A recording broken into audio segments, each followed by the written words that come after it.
Today, we're going to show you how to research a blog post to create some awesome content. Welcome to Copy Hacks. Drop that beat. I'm Ange, and this is video 3 in our series, Brilliant Blogs. Want to bring an end to bland, boring blogs that don't bring in the bling? Click here to subscribe and ding the bell so you don't miss another video.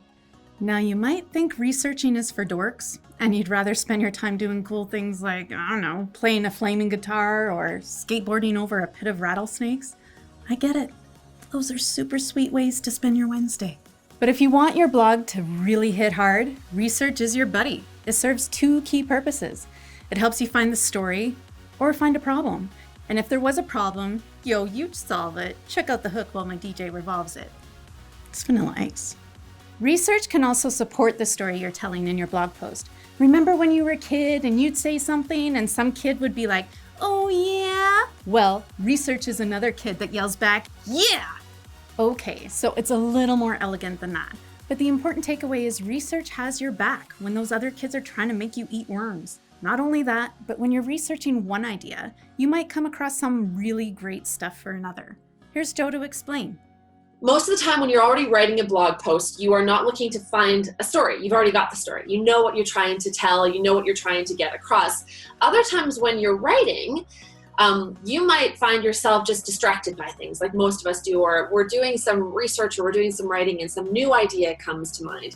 And that's important too. So I want to talk about not just focusing on the thing that you're writing in the moment you're writing it, but to always be in a state of researching as a writer. So you're always collecting information.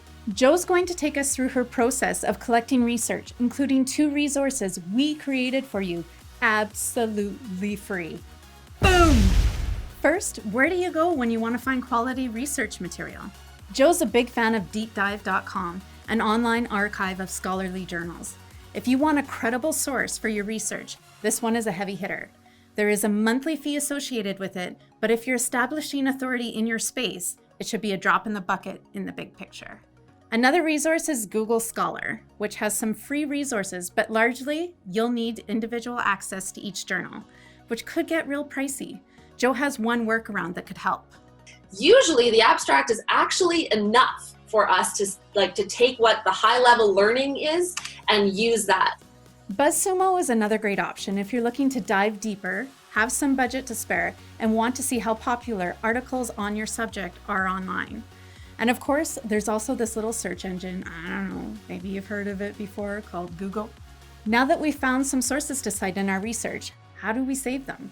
You may already be using something like Evernote or Word or Google Docs. Those can work, no question, but we want to show you our system that helps you capture research quickly and work it into your copy effortlessly.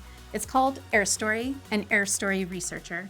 You can sign up for AirStory for free and download AirStory Researcher for 5 times that price, which would actually be free. When you're on a site and you find a data point you know is valuable to reference, you simply highlight and select Save Text to AirStory. AirStory saves the source URL and any other information it can scrape off the site, and you can add in additional data, add tags, and assign it to a specific AirStory project. This creates a card that you can simply drag and drop into your project. Easy peasy.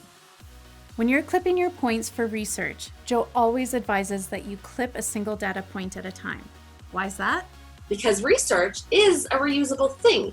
You might be researching purchase intention today because you want to do a post on how consumers make decisions online, and a big section of that is purchase intention.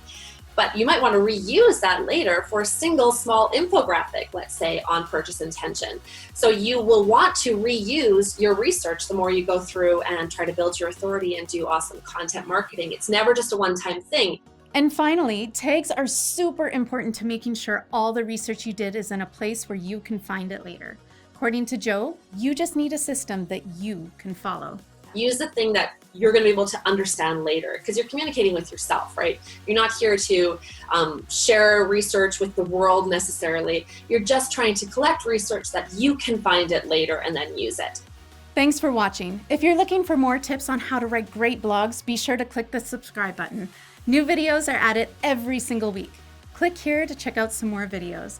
And drop us a line in the comments. Let us know what you'd like to see us cover next on Copy Hacks. by your very good friends at Copy Hackers.